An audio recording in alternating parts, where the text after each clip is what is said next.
Hello and welcome to What the Faux Travel Podcast with Nick and Amy. This is Series 3, Episode 8, and this one is all about Japan.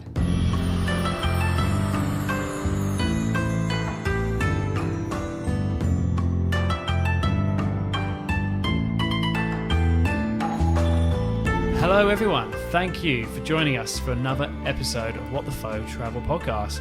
Now we have a guest with us today. He is back for his annual visit to What the Faux. It's Mr. Karl Watson. Hello. How you doing, mate? You alright? It's good to be back. Well, it's great to have you. So yeah, you've now been on Series 1, Series 2, and Series 3.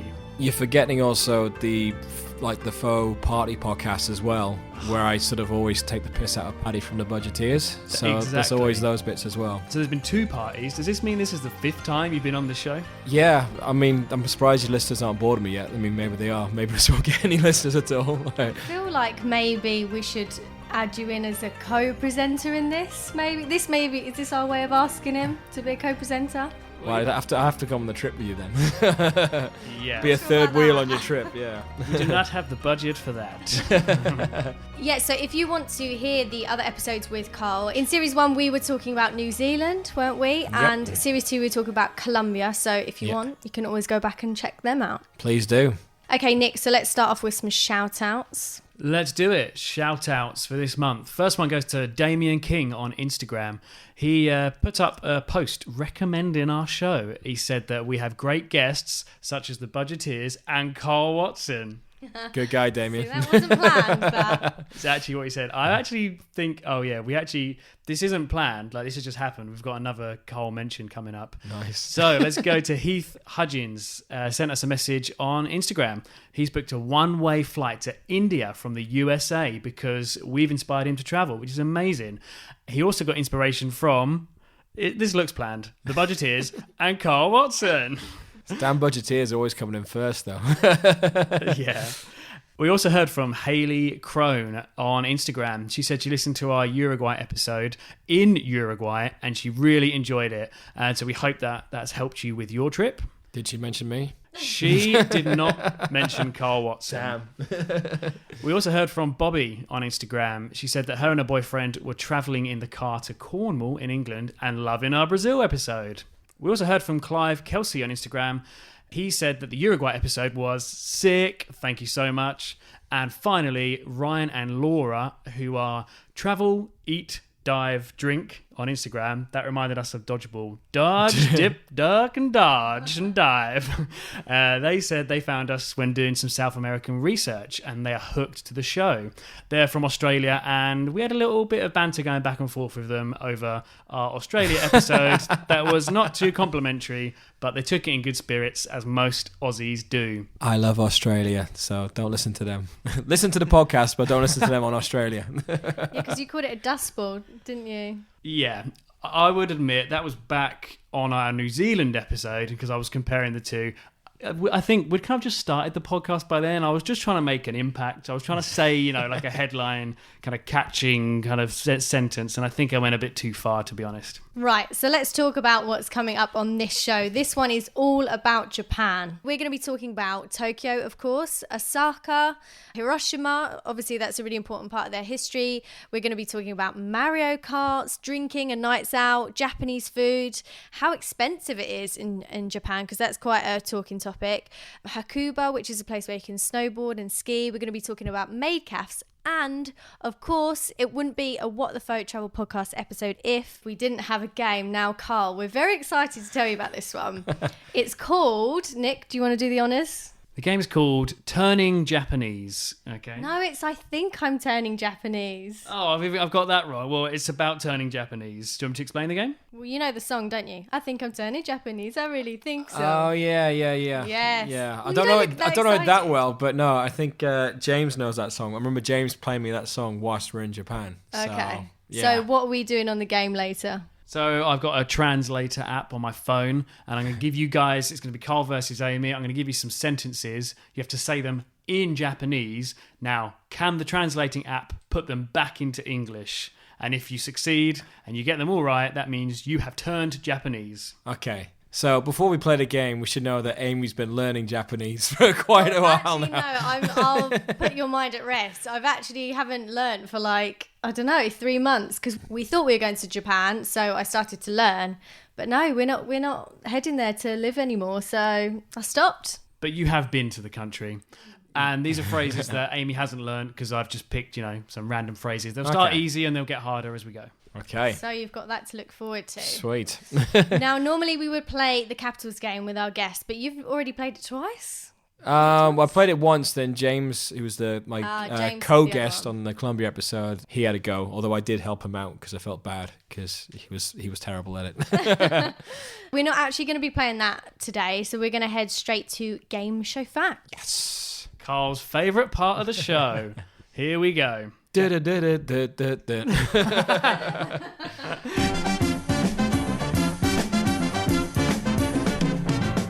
Located in East Asia, Japan is also known as the land of the rising sun. The country is made up of 4 main big islands with dense cities, mountainous national parks, and thousands of shrines and temples. The population is around 120 million, and the capital city is Tokyo.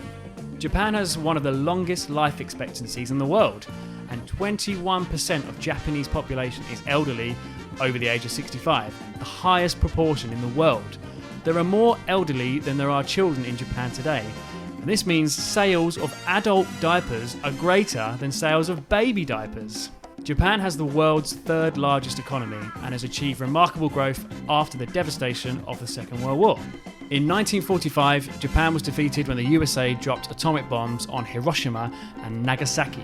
Japan is home to some of the largest and most technologically advanced producers of motor vehicles and electronics.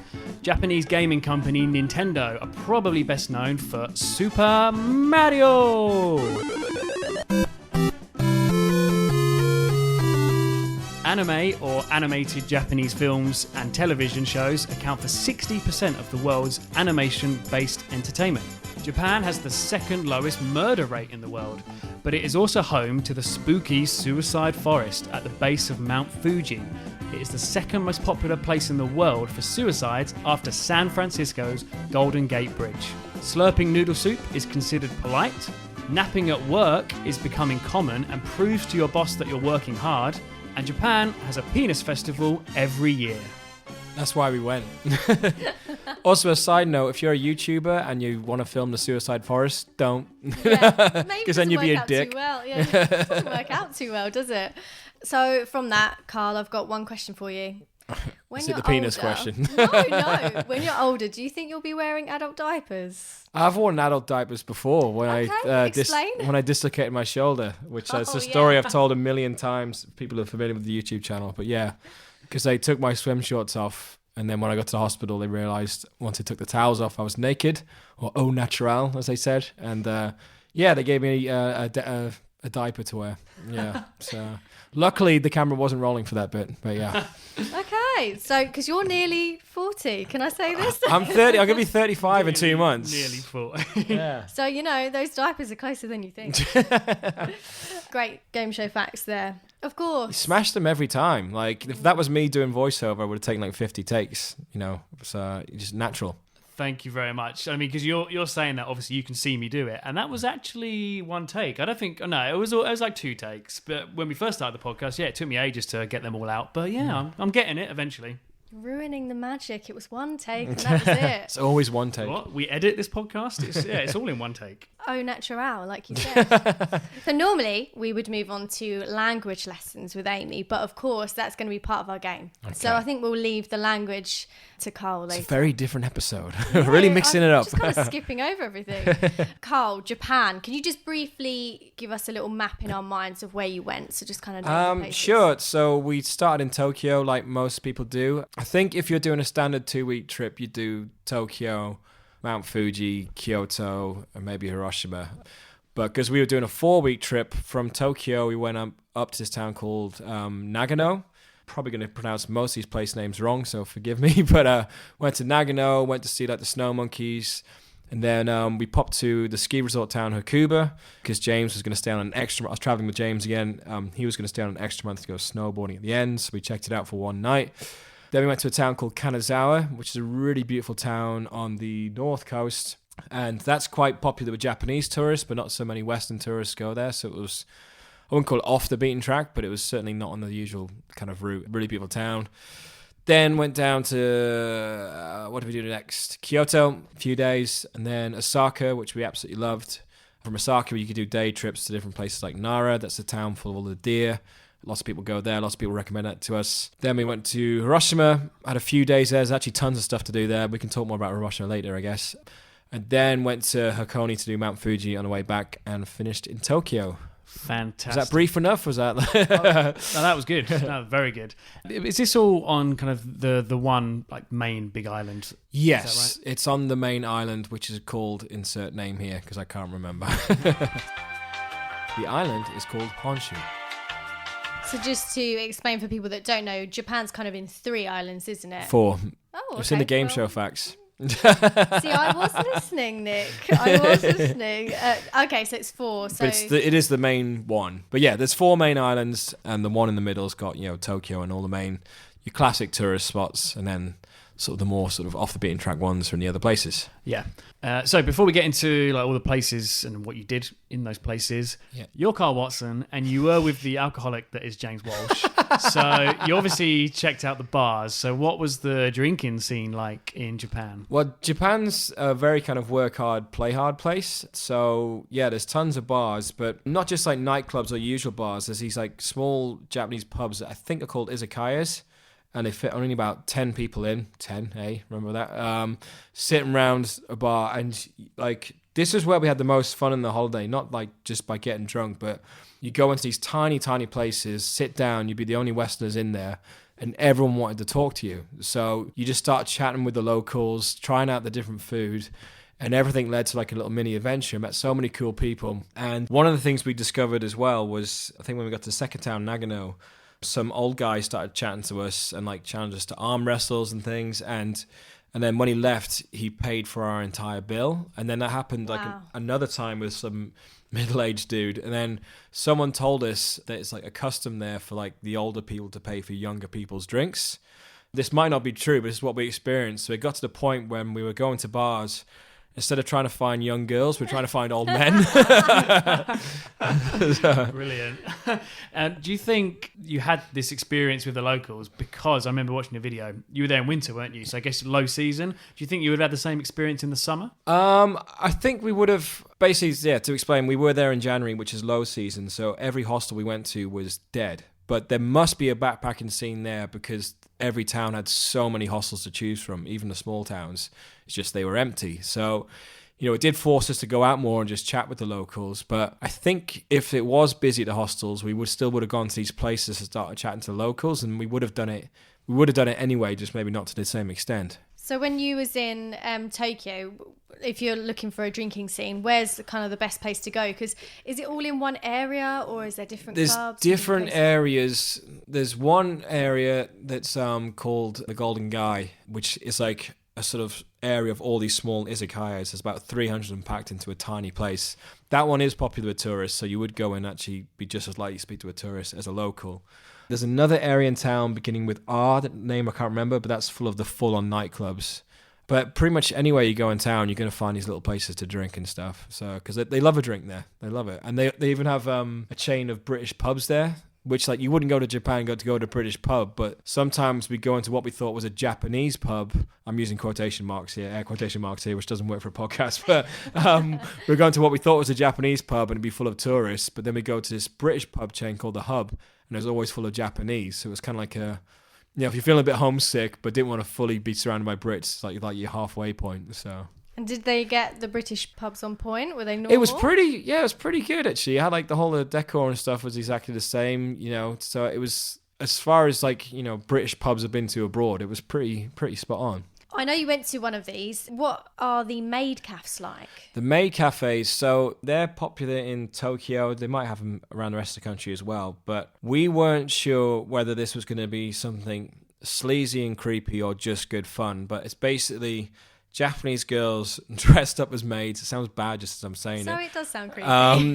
And then they, serve you food and drinks, and they do a bit of a dance and a sing-song. And it just, it sounds so wrong. I think if it was in Thailand, we probably would have thought it was wrong, but we didn't know what we're getting into, but we thought, screw it, let's go in. And I mean, I make this joke in the video, but we were allowed to film each other, but we weren't allowed to film the maids. But is that because they're underage? No, I hope not.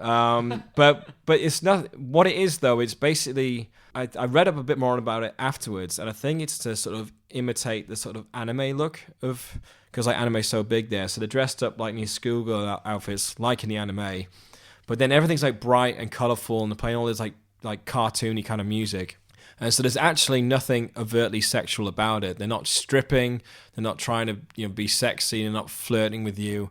For every meal they bring out, they teach you like a little magic spell to bless the meal, and you do this magic spell to make this candle light up and stuff, and it's all just kind of like hee giggly kind of fun. And so they give you bunny ears to wear, and so it was like one of those things where if you want to go to Japan and just do something batshit crazy, which is what we wanted to do, that's what we went and checked out. And so it was actually great fun. It felt like we were in a cartoon rather than some sleazy Thailand kind of place where they sort of like come up to you and, not to badmouth Thailand. They have these, I'm sure they have these bars in other countries. But yeah, it was more of a cute thing rather than a sexual thing. Yeah, they didn't feel sexual at all. Yeah, we weren't aroused at all by this place. But did you just go to one? It wasn't like you saw. Yeah, you just go. I mean, it cost quite a bit. It wasn't a cheap thing to go to, but you got like a meal and dessert. Like the meal, it was like a chicken katsu curry, but the curry was in the shape of a teddy bear. Right, okay. And so it was like. And it's all like give you glow sticks, and it's just all like, hey, like all fun and stuff. So it felt like more like a massive sugar rush rather than anything else. Yeah. Were there any other women in there apart from the women that were working in there? There was women in there who were just sort of sitting there, just like smiling and enjoying the dance and stuff. And there was other men in there, and like there's like one guy in there who was just on his feet dancing to all the songs and stuff, but like having a good time. It didn't feel like, I have been to strip clubs. I hate strip clubs, the most depressing places on the planet. Okay, yeah. And it's just full of like just lonely men in there who just want to just talk to the stripper because they're that sad and lonely. That's why the strip clubs are so depressing. As well as, objectifying women and all that bad stuff as well. But which you are against. We're all against. But it wasn't like that. Everyone's just there for like the fun, and you got other tourists in there as well, just for the experience too. And so it's not a creepy experience. It's not a seedy experience. It's just something. I'd recommend it. Just go and check it out. It's just so bizarre and such a good laugh. And I don't think anyone's been exploited by it. So yeah, it's really interesting that you have that perspective of it, and obviously that was your experience. But we watched a documentary on TV, and obviously don't watch it. Don't believe everything you see on TV, like your YouTube videos. Don't believe everything Carl tells you. Yeah. But in this documentary, they were showing girls who were leaving school, literally leaving school for the day, and then going there to work. And obviously, I'm not saying I'm obviously not saying that every girl that works in these cafes is underage, but it does happen, Yeah. And some girls are exploited. And in this video, there were older men going in and talking to these young girls about sex. They wanted to talk to them about sex. There are other bars where you can go to where girls will just flirt with you. We didn't go to these ones, but they're dressed in school uniforms. They'll still be dressed in a school uniform or whatever, and these women's job is to flirt with you. They're not gonna. You can't touch them. They're not there to have sex with you. It's not a strip joint. You just go to a bar for a woman to flirt with you, and these are advertised everywhere in certain areas of town. But we didn't. And I'm not just saying this. We didn't go to any of those. So I'm not. Going in it. No. But the maid cafe, it felt like everyone wanted to be there. Like I did go to a couple of dodgy bars when I was in Thailand. Well, and like Cambodian stuff, and it was like they seemed drugged up, seemed like they didn't want to be there, just seemed like we're just like, oh, finish our drink, get out of here. We made a terrible mistake. Whilst the maid cafe, everyone, maybe they're all good actors, but they all seem to be having a good time. So. Yeah, absolutely. But I think it's really important to point out that not every place is going to be above board. Yeah, and it is a really sexualized culture, isn't it? Oh yeah. It's like there's porn everywhere. Literally everywhere. Like it's crazy. I mean, one of the tourist attractions in Tokyo is this massive sex shop. Like the people at the hostel recommend, you should, like, so tourists would go in there just to sort of see, like, I mean, you couldn't imagine that in England going, go check out that sex shop. Like, no. But it was like this sex shop looked, from the outside, looked like a supermarket, but it was about 7 stories tall and like had the weirdest weirdest things in. There were locals in there buying stuff, but there's just as many tourists in just having a look around because it's like something people told you. Oh yeah, you know, go check out the fish market, go check out the temple. There's a sex shop you should go check out, and then you're like, wait, what? You know, yeah. The weirdest thing we saw in there was a vending machine selling used ladies' underwear. When I was doing my game show facts, I did come across this fact. So, yeah, why did I not include it? But yeah, that is a thing, you isn't went it? for the penis one instead. Yeah. I prefer penises to women's underwear. Okay. Yeah, you're right. Vending machines with used ladies' underwear. Now, I know why Amy brought up the thing earlier with these bars where you go to flirt with the women, because this documentary we watched, it's important because it is part of Japanese culture, but because of the whole anime cutesy thing, they do have a bit of a strange relationship with young girls, don't they? Yeah, when we went to like the game sort of arcade places, and they got all these different levels, and then when you'll see this in our video, they have like the level like the classic arcade game when you try and pick up a prize, you know, like the claw kind of thing. But okay. Little Toy Story reference for you Do there. it again. The claw. And yeah, it was, the prizes were like dolls that looked like schoolgirls who were about 14 who looked like they were crying, and there was like a towel of like two anime girls who looked about 15 who had like hair covering all the important bits but drying each other. It was just like, what the? But it's just like standard there. Yeah, and I think when you go there, you'd still see a lot of women being made to look like young girls, or young girls themselves in the images. But it's important to point out that child pornography was only made illegal there in 2014. Wow. Which is really shocking, isn't it? So yeah. before then, you could legally hold child pornography and no one could do anything about it. Yeah.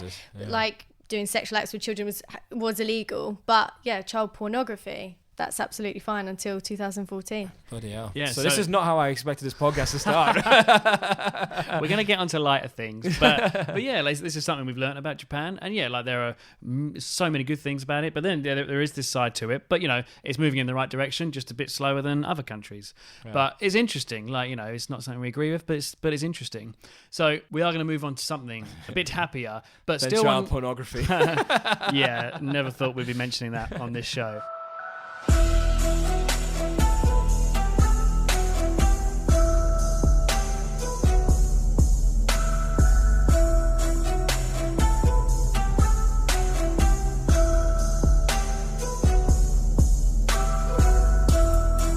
But Japanese people, of course, stereotypes exist. There are good stereotypes, there are bad stereotypes. But one of the stereotypes that people know Japanese people for is that they're very polite and hospitable. So did you find that? Yes, and it was ridiculous, and it was quite overwhelming. I mean, you go into a 7-Eleven to buy a can of Coke, and they will bow and smile and sort of try and chat to you in English, and like you felt like you've just made their day by buying a can of Coke, and it was that all the time, and it just puts you in a good mood as well. It feels like. And it doesn't feel like in America where it's like, hey, how are you today? Okay, have a nice day. Like, you don't care how I am. It's quite fake, isn't it? It's it felt genuine, and it just puts such like a warm, fuzzy feel in you the whole time you're in Japan. And you not just met with people being polite and friendly, but you're constantly met with generosity. I mean, I mentioned people buying us drinks and things like that. But we had one day, we were in this... Just going around again, a few of the bars in Osaka, and we sat down, and these sort of younger Japanese guys said, oh, do you want to join us for a drink? And we asked them, oh, what do you do for a job? And they said, oh, we work at Universal Studios. I should just rewind the day before, we were in another bar, and I was chatting to actually an Aussie girl, and I said to her, what have you been up to today? She went, oh, I went to the Universal Studios. So I was like, oh, I didn't realize they even had one in Japan. She went, oh, yeah, and they've got the Harry Potter world as well. I was like, oh, I kind of always wanted to go to that, being the big nerd I am. And she was like, oh, you should go then. I was like, no, that's not what I've come to Japan to spend my money on and experience. As much as I want to go, I'd rather spend that money on doing something Japanese rather than going to an American theme park with a sort of magical British land part of it. Skip back forward to this day, we meet these guys in the bar, they work at Universal. And I was like, oh, yeah, and I heard you got the Harry Potter world. And they went, yeah, it's amazing. Do you want to go? And we're like, oh, well, we haven't, it's not what we're here to spend our money on. They went, no, we can give you, like, we're part of the crew, we can give you 2 tickets right now. And they just gave us free tickets to Universal. And it was one of those things, they gave us the tickets, and then the next day, you know, you show up at the entrance with these tickets, but you don't know if it's going to, like, it's like a crew pass. Yeah. And you sort of go up to the gate, and it's like, it opens, and we're like, oh, we're in. And it was such a fun day. I mean, it sticks out like a sore thumb in the video. We got all this Japanese stuff, and then suddenly it's a bit of Harry Potter land for 3 minutes. But it was just like a perfect example of their kind of generosity, and You know? Right place, right time, and Yeah. really generous people. That's amazing. And of course, you're not going to turn down free tickets. So great. Yeah. What is Japanese food like? Did you try and be quite adventurous with it? We did. I mean, neither James and I are big foodies. We're sort of quite picky with our food, and James, hates seafood. But I'm still determined to give everything a try at least once. I like this. We had so much delicious food there, and some of it I liked, some of it I didn't. And the thing is, like any country, because I've got friends who aren't big foodies and don't travel, and they go, "Oh, I just don't know if I could cope with the food abroad." And everywhere you go in the world still has a Western menu, like for if you're sick of the local food or you're not feeling brave. But yeah, you can get like obviously the sushi everywhere. There's like amazing steak, chicken, whatever. I mean, probably be harder if you're a vegetarian or a vegan, but every hostel had a big kitchen, so if you wanted to travel a lot cheaper there, you could cook your own food. I saw when we occasionally did see backpackers, I saw plenty of them doing that. All the 7-Elevens have like ready meals and things like that, so you can actually eat very cheap. But we were just kind of enjoying going out, and usually during the day we'd eat something quite plain, like just get a chicken curry or something, and then once we got a few beers in us later on, we'd be like, right, I learned how to say recommend, which is osasumi, and then there's like a longer version of that expression that I can't remember, but it's like, what would you recommend? And then the chef would just pick something random and I'd just give it a go, and usually it was all right. Did okay. So. Nice. We recently saw another friend, Andy, who's just been to Japan, and he was saying that with the food, you really get what you pay for. So you can actually go quite cheap with it. Yeah. But obviously, like the meat or whatever that's in it isn't good quality at all. But if you just kind of extend that a few more pounds or yen, then obviously you'll get a lot better. Yeah, and you can always go out for like a bowl of ramen or something, and that'll fill you up, so... Like he said what you just said, you can get ready meals from supermarkets for quite cheap. People think of sushi when they think of Japan, but they're quite keen on their beef, aren't they? Quite famous for their beef. Yeah, so there's the Kobe steaks and stuff like that, and we tried bits and pieces of those in the different bars and things, and yeah, it was absolutely gorgeous. We never went out for like the full-on big one, because it they cost a lot. But, expensive. Like a lot of money, but they're supposed to be like outstanding. So. Have you heard? I did research for the show. What they do to the cows to get the meat so good? Oh, it's going to be terrible, isn't it? No, it's great. It sounds amazing. The cows get massages every day. Oh, nice. Oh, yeah, okay, that's good. That's what makes the beef so tender. Oh, I didn't know that. That's lovely. But then they get killed and we eat them. Yeah, but they really did have a good life right up until the moment. And they died. Yeah, exactly. So obviously we spoke about food, drinks, stuff like that, and Japan is renowned for being a very expensive country. How did you find the cost? I mean, we did spend a lot, but we weren't trying to be conservative with money. Like, we'd both saved up a lot of money for that job, and James, I work freelance, and James is too, but he works longer contracts, and he just finished a contract that he really didn't enjoy, so he was like, I'm gonna have a blowout. And so we ate out all the time, we're drinking out all the time, so we did spend a lot of money, but it's about on par with England. So it's all about, when someone says how expensive is a country, it's like, well, compared to what? Compared to where? Like if you're in Central America, people go, oh, Costa Rica is so expensive. It's like, well, it's bloody cheaper than home. It's just expensive compared to Panama. And I think Japan has a reputation of being expensive because it's certainly a lot more expensive than Southeast Asia, which is dirt cheap. But compared to here or like Western Europe or the States, it's about the same. And it's just, you just have to make choices when you're traveling of whether you're gonna, watch your pennies and cook your own food and things like that, which we could have easily done, but we were just lazy and just like, oh, screw it, let's just enjoy ourselves, and spent a lot of money. Well, yeah, you're on a holiday, but it'll be like most countries. The cities like Tokyo, they're going to be like London prices, but then I'm sure if you're going to countryside, you'll find some cheap places. Yeah. So we're going to be playing our game next, but after that we're going to be talking about Mario Karts, because you've got something to tell us about that. Also Hakuba, is that how you say it? Yeah. That's where James went snowboarding. We're going to talk about Hiroshima as well, because that's really important. Transportation, that's another thing that Japan is renowned for. So we're going to get to all those sorts of things, as well as talking about your favourite places and things to do in Japan. Sure. But yeah, let's play. I think I'm turning Japanese. Like I said earlier, it's a language-based game, and it's going to be Karl versus Amy. Now, I'm going to give an example of what we're going to be doing. So I'm going to give you phrases. First, I'm going to give you the phrase in English, obviously, and we're going to translate it on this translation app on my phone. So then obviously we get the Japanese phrase. Then you two have to say the Japanese phrase. Can the app turn it back into English? That's the challenge. For example, I'm going to give myself the very challenging, not even a phrase, it's a word. So, for example, hello. こんにちは Okay, so hello, konnichiwa. So can I say konnichiwa and get it back to hello? Konnichiwa. Hello. Smashed it. Oh, very Oh, good. you did it, so we have to do it now. But you are going to have harder words and phrases than just hello. So let's go round 1. Okay, so Amy, we're going to start with you. First thing, I want you to say good morning into the app, okay? And then we'll see what comes out. You probably know what it is already. Yes, I think I know. I think it's Ohayo, but let's see if it comes out. So, just good morning, yeah? Good morning. おはよ There you go. So I got the word right, but let's see if I can translate it. You said the English bit right. Okay. Ohayo.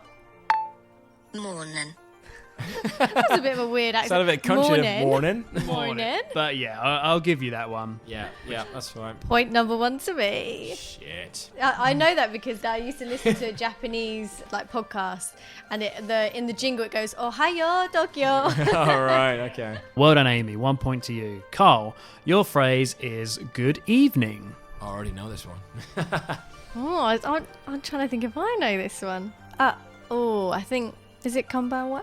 Yeah. Okay. Good evening. こんばんは Yes. So do I have to do it in the same voice as the app? Like, konbanwa. So Carl, yes, can you translate it back into English? Let's find out. Konbanwa. Good evening Boom! Oh, he did it. He did it. I really thought he weren't going to do it then. He's done it. Well done. That's 1-1. Okay, round 2. So do these gradually get harder? Oh, they do. The last one's child pornography. Oh, God. Okay, Amy, your next phrase is thank you. So still quite simple. Okay, yeah, let's do this. Thank you. ありがと Arigato. う Thank you Yes! And good accent as well. Very There's like good. a effort. long wait on this. It's like a nice moment of tension where it just sort of goes like, as if the app's going, what? Okay, Carl, next phrase or next word for you is sorry. I know this one. Yes. You know it. Let's see if I get a pronunciation. I don't know if I can remember that word. Sorry. すみません Oh, that's not what I thought yeah, it was. yeah. Yes. I thought yeah, it was that is- gomenasai. No, Gomenasai?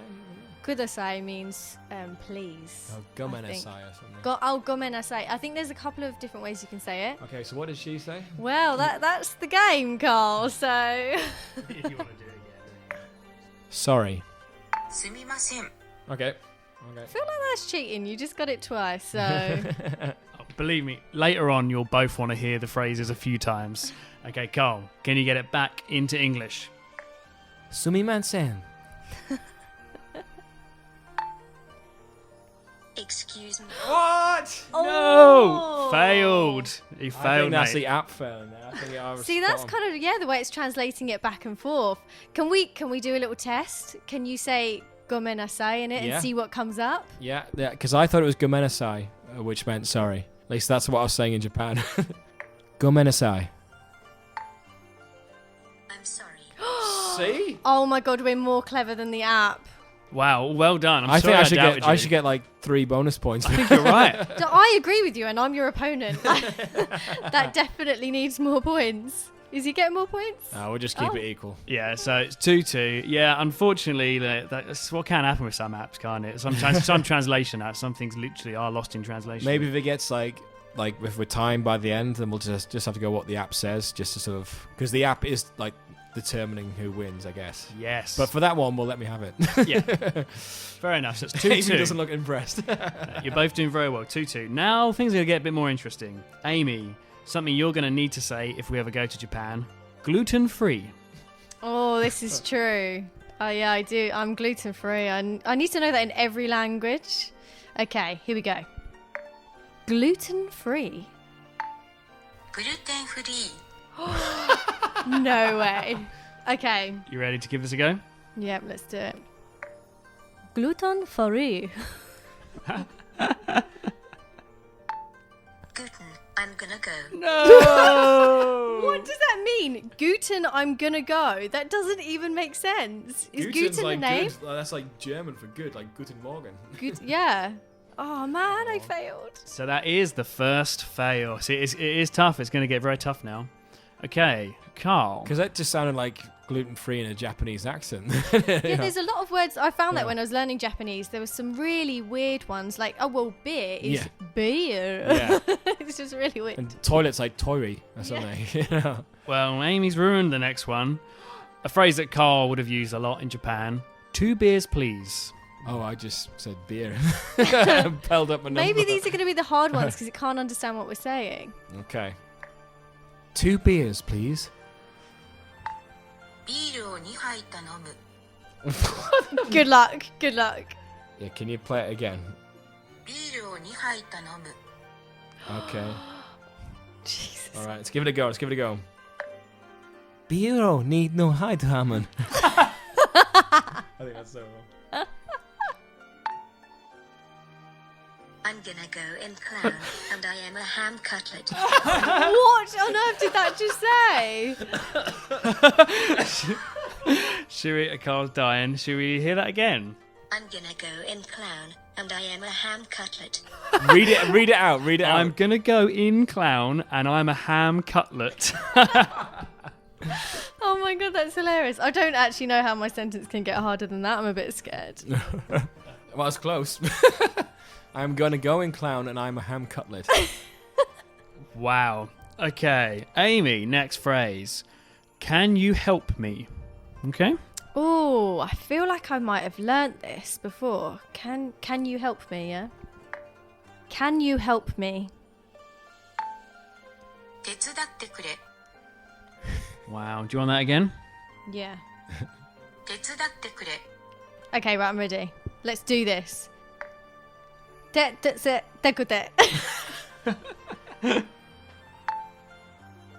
wanted to be made. Oh. You wanted to be I made. wanted to be made. This is some like dark stuff coming out of me. I just I'm a wanted clown. to be. I want to be made.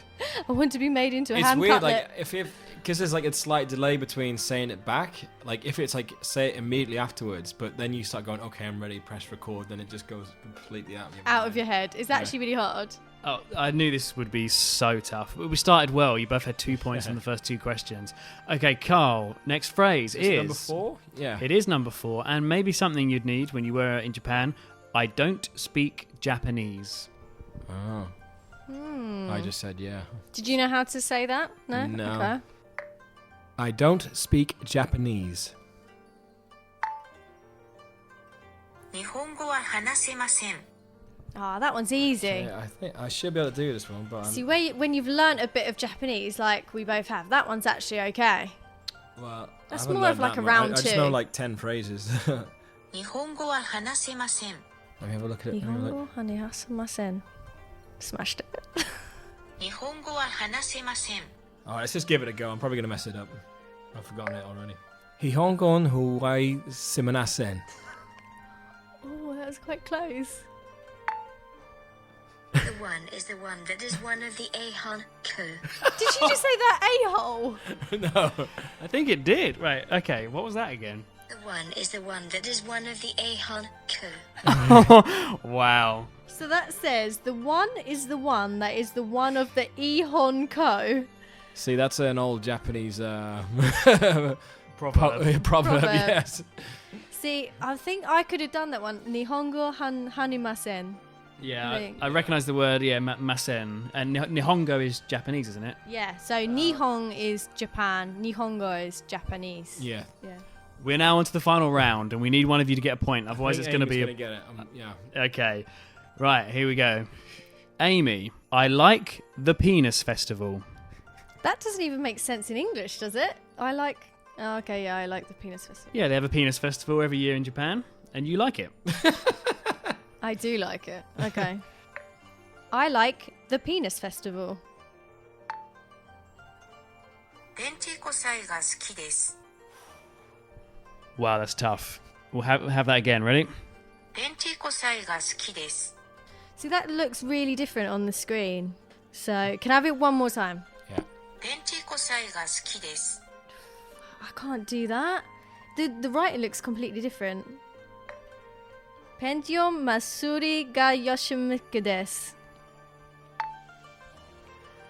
I'm going to turn 3 of the ponchon and I am going to turn you out. That sounds so aggressive. I'm going to turn 3 of the penchant and I'm going to turn you out. Whoa, that's so sinister. Well, I'm just happy that we've got Amy recorded saying I like the Penis Festival, That's which the whole point of the game. that was it, literally. I will be using that Thanks later. for tuning to the podcast, guys. We're done. Okay, Carl, This is to win it. Yeah, can you win the game? This will be the biggest fluke. I don't think you will win this game.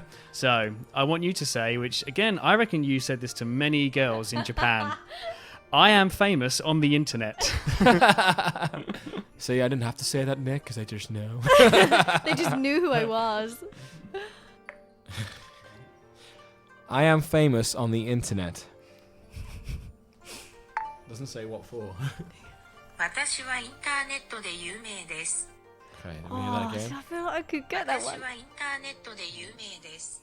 私はインターネットで有名です。 One more time. 私はインターネットで有名です。 All right, I'm going to give this a go. Watashi wa nai nito de yuai na desu e. I'm Knight, and I am the man who is in the south. I am the man. I'm that's- Knight, and I am the man who is in the south. Yeah. Can I want to have a go at that one because I think I could do that one. Watashi wa internet wa ju desu. I'm on the internet. Yeah, we'll give you that. Oh, We'll that give you is that. so close. Very good. Well Amy done. wins. Amy wins. I recognise des in there. That means like I am, is it? Or, you know.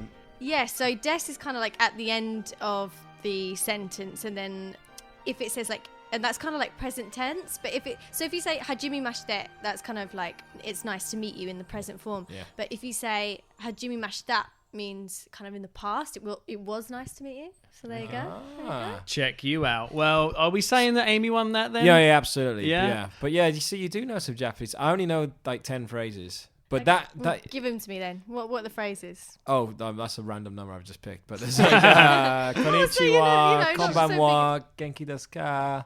Genki desu ka, what does that mean? How are you?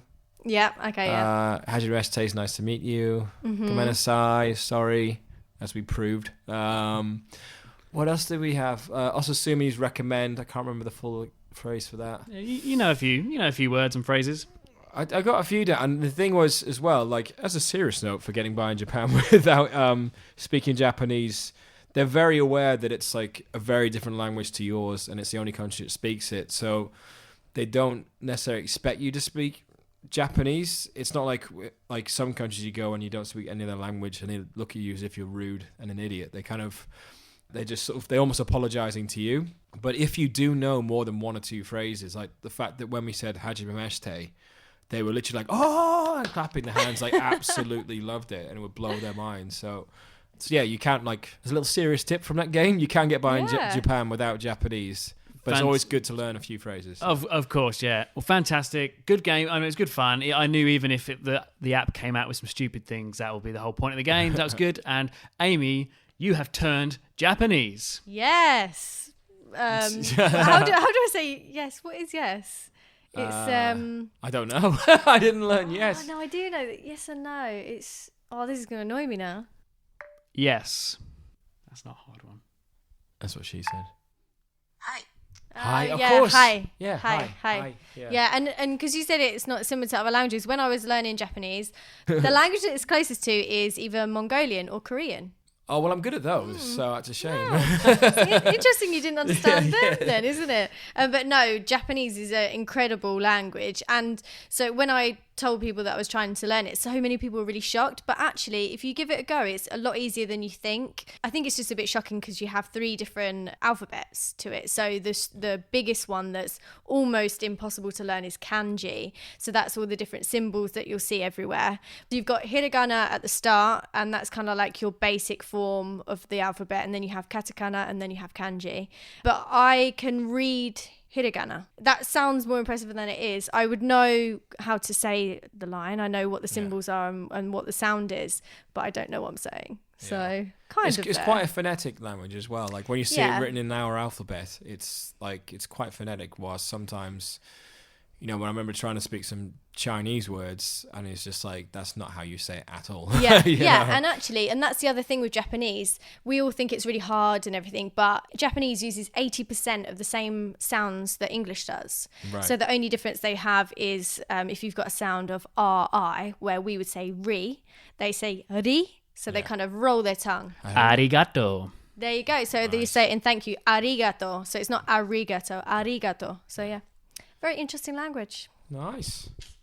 Okay, so let's keep talking about your trip. Let's kick off with Mario Karts. What is this about? So Mario is kind of a big thing. Obviously, Nintendo's from Japan, but there's like an old video game store where we got to sells all the old video game consoles. Had to go on Mario Kart there, but then we went to a virtual reality center where we got to play virtual reality Mario Kart, which was so much fun. You're actually sitting in a cart, which obviously, doesn't drive anywhere, but it bounces around. You got the full-on headgear on, and then you do get the illusion that you're falling and moving around, and that was great fun. But the best thing that we did was the sort of real-life Mario Kart, which I'd saw on a video of on Facebook a year or two ago, going, in Japan, you can go around Tokyo dressed up as Mario in golf carts on the main road. So you're driving through Tokyo traffic. And so this is what we did. It got popular, so they had to sort of change their name to Mari Car because of copyright infringement. Oh, wow. Instead of being Mario Kart. But everyone's still dressed up in all the costumes. You're not throwing banana skins or anything like that at each other, but you're amongst all the Tokyo traffic, and the locals loved it. Everyone's taking photos of you, and we made the mistake of sort of going, which was my idea. I was like, let's go at 4:00 because then we can go at sunset and then we'll get the lights at the end, which is a good idea in theory, but it meant we were driving through rush hour. So it was a bit stop-starty, but sometimes you got a clear bit and you put your foot down and you're flying through the streets of Tokyo. It's so random, such a crazy thing to do. So is it like you get a set kind of 2 hours, or do you have to do a particular route? Yeah, I mean, you got a guide who sort of, you're all driving in a group, and you got a guide who just takes you around. And I think it was about 2 hours we did it for, which was enough. It was great. And the thing you need to do, if you're going to do it, you need an international driver's license. So I don't know how it works for other countries, but in the UK, if you've got a driver's license, you just go to the post office, and for £5, they'll sort you out with an international driver's license. So it's not an expensive thing to do, but just remember to do it before you go there, so you can actually do the Mario Kart. And it's just such a bizarre, you'd be stopping the lights and just looking, me and James looking at each other going, wait, what the fuck? This is insane. Yeah, you're Mario, he's Luigi, is that right? Yeah. How mad is that? You're driving around Tokyo, real life Mario Kart. That is amazing. Yeah, I wouldn't even say it was a bucket list thing, because it's just not something you'd imagine ever doing. It's just You didn't think it'd be possible. Yeah. But that's incredible. I'd say a must do going to Japan. Yeah. That is in Tokyo, yeah? Yes. Right. Yeah. So we're going to move on. Hakuba. Am I saying that right? Yeah. Snowboarding place. You went there, yeah? Or James went there? James and I had a month traveling around Japan together, and then he stayed on an extra month to go snowboarding. This is the whole reason we went in January, so he could do that. And the place he went is a little ski resort called Hakuba. I can never remember how the emphasis is put on that. In my Japanese knowledge, I would say it's Hakuba. Okay, let's go with Amy's knowledge, because she just won the game. So the weird thing about this town, though, is I only had one night there, but it's where the Aussies go for their ski holidays. All the Brits and Europeans would go to the Alps, and so you'd be in the bars, it'd be full of Brits and other Europeans. Every bar was full of Aussies. The people behind the bars working there were Aussies. So for one night of our trip, it felt like we transported from Japan to Australia, and it was just surreal. I mean, it was great fun. We got drunk, had a good time. We had some Aussies that we knew who were in town as well, so we got to meet up with them, and it was very bizarre. But then when James spent an extra month there, he had a really good time, but I don't think it was quite the best time ever he was hoping for, because a lot of the Aussies had travelled there in groups and were quite cliquey and stuff, and then the other people who were just there by themselves were die-hard snowboarders who get up at for sunrise and get the fresh powder, whilst James wanted to they were just there to snowboard, not party, and the Aussies might be there just to party and do a bit of snowboarding, and he kind of wanted to do both. So sometimes he was trying to bouncing between groups, and he didn't really get a good group going the whole time. He still loved it, but to do it as a solo traveler is probably maybe not the best place to pick. Okay, interesting. Now, we've heard, I don't know how you measure this, but Japan it's got amazing mountains. Probably not the best mountains in the world, but apparently Japan gets the best snow in the world, like for snowboarding and for skiing. It's supposed to be like really, I mean, you know, I'm the wrong person to ask, but it's supposed to be like really pure soft powder and stuff. So it's not like when you go on the slopes someplace in Europe and it's like you're snowboarding down ice. It's like pure powder snow, and it's supposed to be just perfect for skiing and snowboarding. And so everyone like who was there I spoke to absolutely loved the slopes. Yeah, and there's loads of different places that you can go. So that's Hakuba. And then, as some of you may know, listen to the podcast, me and Nick are going to go full-time traveling in 2 weeks' time. But that actually, the plan before was that we were going to go to Niseko in Japan and live there for about 6-7 months because Nick had secured a job there as a ski instructor. Something that you'd always wanted to do as since you were younger, always been a skier. And it was kind of not a regret, but just something you hadn't done that you'd like to do. But unfortunately, you've hurt your foot, so we can't do it. Yeah, I got some foot issues, but we won't go into that now. But yeah, so we have done a bit of research about skiing and snowboarding in Japan. It looks cool, and I'm sure we will do it. We just won't be working there. We'll go there actually, you know, on holiday and have a good time there.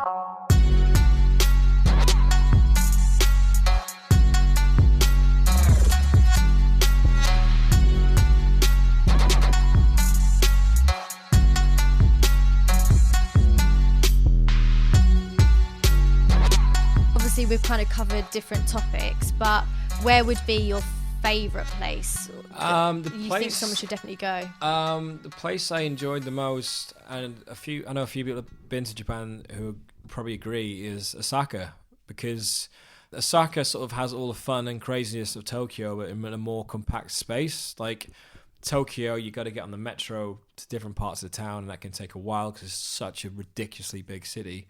Whilst Osaka, you can walk out your hostel and all the cool stuff's within walking distance. You know, the people were friendly in Tokyo, but they're even more friendly in Osaka. And it had like, that part of our video is just us, again, going around the different bars, just meeting all these random crazy people. That's where we got the Universal Studio tickets and things like that. But it was just, around every little corner was like a mini adventure and just such a fun place to be, basically. Say somebody's booking a trip to Japan now, can you kind of list off things that you can do around Japan? So you've got Mount Fuji, you can do Mario Karts. I mean, it depends. I mean, I think I said at the start, like for 2-week itineraries, usually like 3 or 4 days in Tokyo, just go around and see the different sites. Then do Mount Fuji for a couple of days, and then people normally go to Kyoto, spend about 2-3 days there, and then, you know, what can you do in Kyoto? Kyoto's got all like the old temples and shrines and things. It's got the bamboo forest and things like that. Is that where the really famous picture where everybody tries to get it, where there's no people in it, all the, and there's tons what would of you people. call them? With the bamboo trees. And there's the gates, the torii gates. Like the red and orange gates. They're called torii gates, which, God, I remember what they're supposed to be. It's like the entrance to I could just put my video on and remember what I said in the voiceover. But anyway, it has all these torii gates, and like you walk through them, and it's just, that place sort of was like the most popular spot, but it actually exceeded my expectations. And the thing with these torii gates is they keep going all the way up this, they call it a mountain, it's a big hill, but when you get there, the bottom, it's all super busy and everyone's like trying to wait till there's no one in their photo. Just keep walking up and you have it to yourself. Like most places in the world, you put a bit of extra physical effort in and then you'll suddenly be away from the crowds. Great tip. With the torii gates, I've just Googled it. Yeah. It says it marks a transition from the mundane to the sacred. Yeah, it was. Yeah, there's other bits I read about it as well that are similar to that. It's like an entrance. It's like a cleansing thing, and it's the entrance from like the physical world to the spiritual world or something like that. But yeah, they look, in pictures, they look stunning. But I should say, another kind of on this point, we sort of stupidly didn't really research the temples we went to before we went to them. And none of the signs with the information on were in English as well as Japanese. And so both James and I were joking, going, God, I can't wait to watch my video because then I'll have the voiceover facts and actually learn what we're actually looking at. Yeah. So I think top tip is actually, before you go to these temples, read up on them. Which is what most people normally do anyway, but I'm used to just going there and finding out once I was there. But we weren't on a tour, we couldn't find anything out. So yeah.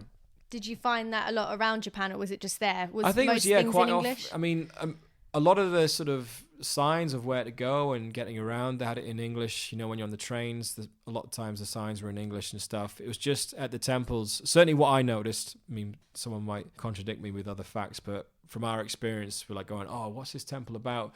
Or if they did have a translation in English, it was like very specific about this shrine means this part of this sect of this religion. And it's like, if you're an expert, you'd get it. But I was like, oh, can you just give me the bullet point overview like, just so I know what I'm looking at? So it's something I want to mention. You did mention it earlier. You went to Nara. That's where the deers are. Yeah, the friendly deer. Ross, come quickly. There's a deer just outside eating fruit from the orchard. I gotta go. There's a deer just outside eating fruit from the orchard. Yes, there's was about 1,200 deers. So Nara used to be the capital of Japan before it moved to Kyoto, in which then it moved to Tokyo. So this was what, in the 8th century, I think, if I'm remembering my voiceover facts right. But the deer are kind of sacred to the, so they're kind of treated almost as deities. And so they kind of like protect the temples, or seen as protect the temples, and they're super used to tourists. And you can like, they'll give you, you can buy these biscuits that you're okay to feed them with, so you're not feeding them junk food. And then someone told me afterwards, oh, did you get them to bow whilst you're feeding them? I was like, you could get them to bow? It's like another thing I wish I'd known. Apparently if you sort of, bow, they'll actually bow and eat the biscuit off you. But my experience was I got the biscuits out and they all just charged and attacked me. So maybe you have to go to like a quieter part of the temple where they're not used to the tourists who just first arrive. But yeah. While we're on the subject of bowing, again, when I was learning Japanese, I was watching a lot of Japanese YouTube videos, and they have loads of different types of bowing. Did you know about this? No. So if you just kind of say thank you to someone, you just kind of tip your head just a little bit. Yeah. But say you're at work and you've done something wrong. Yeah. You have to really kind of bow, and the further you go to the floor, the more sincere you're being. Right. So yeah, okay. they have a load of different types of bows, which is interesting to know as well. Yeah. Hiroshima is something that's really important in their history, and you went there, right? You went to the museum. Yeah. So the weird thing is, we thought, I think a lot of tourists think, oh, I'll go to Hiroshima just for 2 nights. So we'll go and see the Peace Memorial Park, and then that's all there is to do, and we'll move on. So we went to the Peace Memorial Park first, and it was one of the best sort of war museums, or probably the best war museum I've ever been to, because we weren't sure what we were going to see. We were worried we might go and see a sort of very one-sided version of the argument, where it's all like propaganda and about the evil Americans did this to us or whatever. And it wasn't. It was the most neutral, sort of fact-based museum, as they all should be, I guess. But it was, I think, with something like the atomic bomb at the end of World War II, you could get an endless argument about should they or shouldn't they have used them, and the arguments for and against. And it's like, well, they did this wrong and they did this wrong, and it could go on forever. They weren't interested in that at all. They were just saying, here's the events that led up to them using it, and then here's the devastation that happens from a nuclear bomb being dropped. So how about we don't do it again? It's like, that's why it's called the Peace Memorial Park. It's like a prayer for peace, just like campaigns for nuclear bombs. No matter how bad things we get, let's never drop a nuclear bomb again. And it's just showing the effects. So it was really fantastic experience. Obviously, it's a very like sobering experience. So like, you see the pictures of damage it does to people, and it's not just the immediate damage. It's like 5-10 years down the line, people get cancer and things like that from it and stuff. And you see the devastation, and you just, especially with like some of our current leaders, you kind of want them to go there and just visit it and read it. Although the leader I'm thinking of mine probably can't read, but but just sort of see the effects of it and just sort of go, okay, this is like something we should never ever do again. But it was very fact-based, neutral. It wasn't trying to sort of nudge you in one, who was better or who deserved it, who did what wrong. It's just very, here's the facts, let's not do it again. Yeah, and that's very mature of them to do it like that. And yeah, obviously that's really good. Did it have quite an eerie feel? Because I know when I went to Auschwitz in Poland, even kind of on the drive up to it, even if you didn't know where you were, you'd know something had happened there. It wasn't too much like that. I haven't been to Auschwitz and I want to go, but I'm pretty sure, just because you learn so much about Auschwitz at school, and I'm sure just going there, like you said, I feel exactly like that. But no, it wasn't too much like that. You just sort of go in there and the museum's very quiet and you just read all about it, and it's sort of quite shocking, the things you see. But it wasn't, I don't know, I think because it leaves with the positive message about sort of saying, let's not do this again. They were like, when I did the killing fields in Cambodia, after that, you were just like shell-shocked and stuff. Yeah, that's quite tough. Whilst this one, I mean, obviously it's still tough to read about and see, but it wasn't, I don't know, there's something about, I think it's just because like, as it takes you through the process and at the end it sort of talks about the campaigns to stop it from happening again. In some ways, whilst it's shocking, it does leave you like with a positive message as well. So it's a tricky one, but I think they handle like such a sensitive topic. It's the end of a world war where so many bad things have happened. It could have been very easy to get wrong or push someone's button the wrong way, and they just handled it perfectly, I thought. Interesting. And it is important to go to these places when you're traveling in new countries. You want to see all the good side, but it's important to learn a bit of the history and, see the stuff that's happened, the good and the bad, and like you said, learn lessons from it. Yeah. But to sort of go carry on, because I'm not sure what your next question was going to be, but we ended up spending 5 nights in Hiroshima because maybe not exactly in the town itself, but it's a place you can do tons of day trips from. And the hostel we were at was one of those good hostels that had like a map, like you can go here and do this, do that. And we could have spent 2 weeks there doing all the different day trips. There's Miyajima Island, which is famous because it has the Torii Gate in the water and stuff. That's like a day trip, or you can spend the night there. But then we hired out bikes going across the Shimanami Kaido, I think it's called. The sort of 70 k's of suspension bridges connecting these islands. There's an island you can go to that's full of bunny rabbits. Yes, I've heard about this. There's another place you go to that's full of like waterfalls and canyons and stuff. And there's just so many things to do around the area. And the town, Hiroshima itself, is, again, so much fun. It's like Osaka. It's like such a fun night out there. Like every bar we went to, everyone's just like dancing, chatting to you. Went to this bar called the Rock Bar. I told you this earlier. I recently had someone just today on YouTube comment going, "Oh, what's the name of the rock bar in Hiroshima you went to?" It's called the Rock Bar. So again, really, really fun. You think, Hiroshima, you think of one thing, so you think you can go there and have a depressing experience. It's actually such a fun town, so we loved it. Great, and that is a good tip because I think people would plan 2 or 3 days, like you said, see the museum, spend a couple of days there, and they're off. But you said you could have spent 2 weeks there. Yeah, just all the day trips and stuff and things you could access from that area. And luckily, we're kind of at a part of our trip where we had like a couple of days to play with, and so we thought instead of just going off to another town for 2 days, let's just stay there and do day trips, and that's what we did.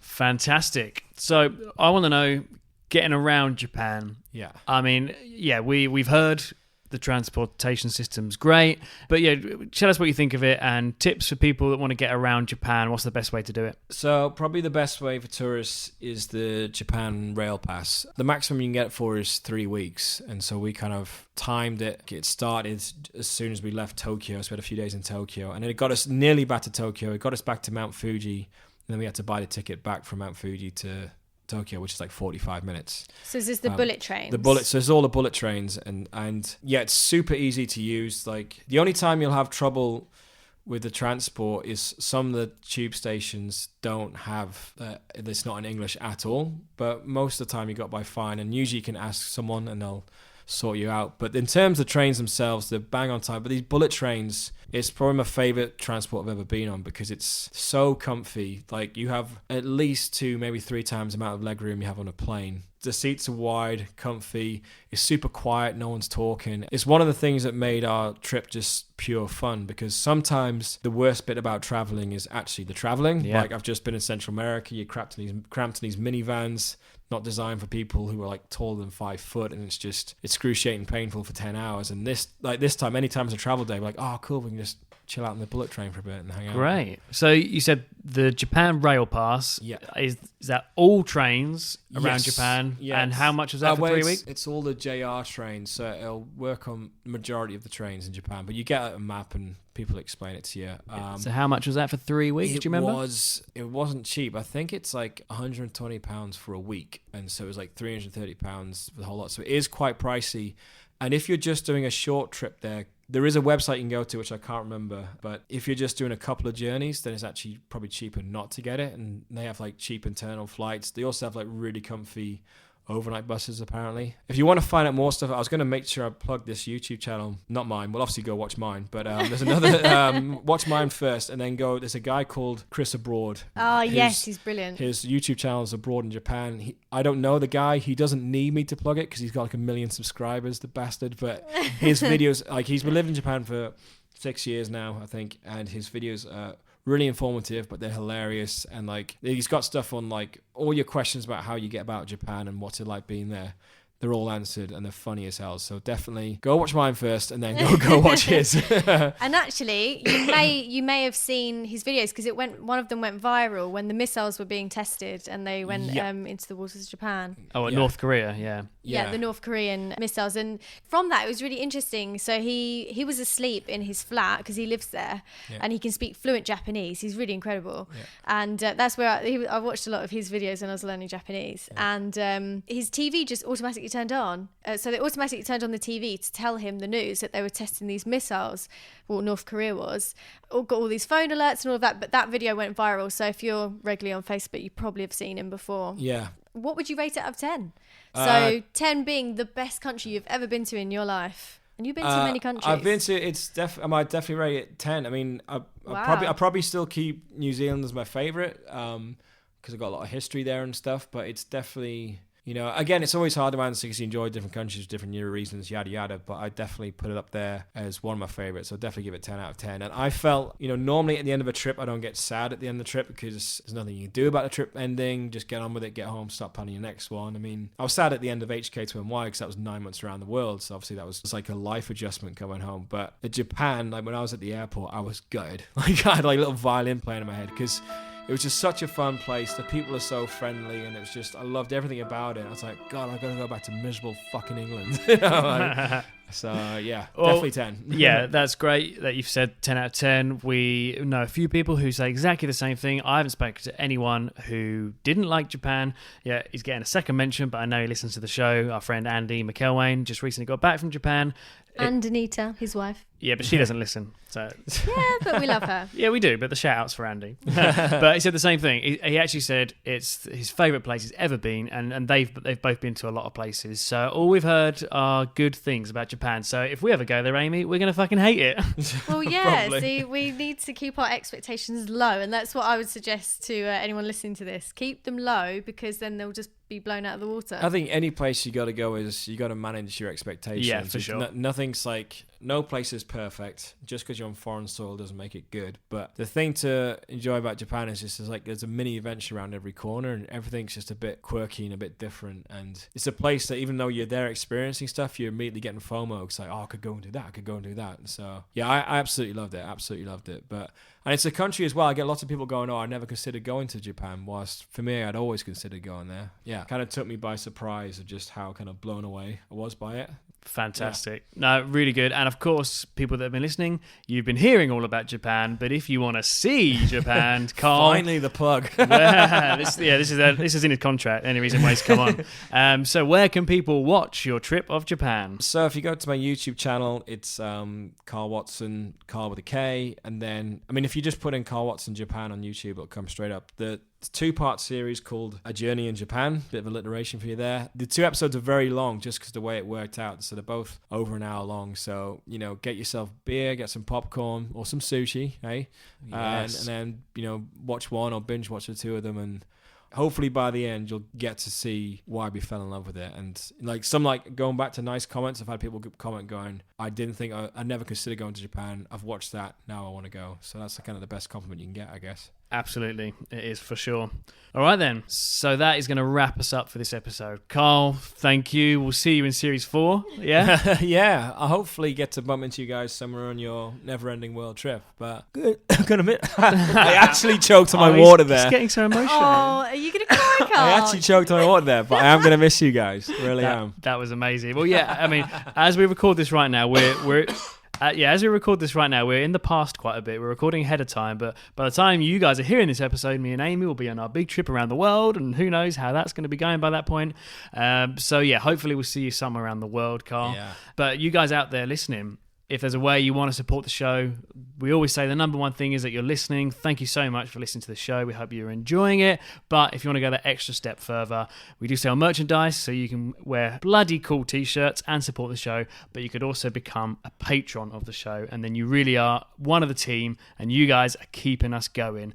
All the information for that is on our website. And yeah, I just wanted to say that obviously, talking about Japan today, at some point we will be going to Japan, so we'll be hearing from some locals and stuff like that, and hopefully we'll get to see you around the world, Karl, and we can hopefully, yeah, we can do an episode in the country we're talking about. Yeah, well, I mean, we've been friends, 2.5 years now? Like, so the first time I met you guys was actually the first time on the show, and then it was like Step Brothers, like, did we just become friends? Yeah, yep. And so we've been hanging out like ever since, always talking about travel. So it'd be fun to actually travel together at some point. And then That's probably when the friendship will end. But I was just thinking the same thing. We might be great friends in our home country, but it might be a different story on the Also, road. I owe you guys to be in a video because this time last year I went off to do the Balkans for a few weeks, and I stayed with you guys the night before because you dropped me in the airport very kindly.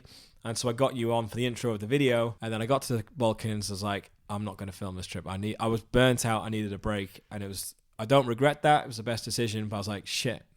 Nick and Amy, I have to get them back in another video. There were 2 conditions for you staying at our house that night and us taking you to the airport. One condition was you give us a couch surfing review, which you never did. Second condition was that we're in your video. Never happened. I did go to do the couch surfing review, but I was just it took me too long to get around to it. I didn't realize there was a time limit on it. Yeah, expired. Yeah. So that is it. It's been really good fun. Thanks again, Carl, for joining us. And we'll see all you listeners on the next episode of What the Faux Travel Podcast. Arigato gozaimasu. That was bad. That was really bad Japanese. You should have lost the game. Right. I like the Penis Festival.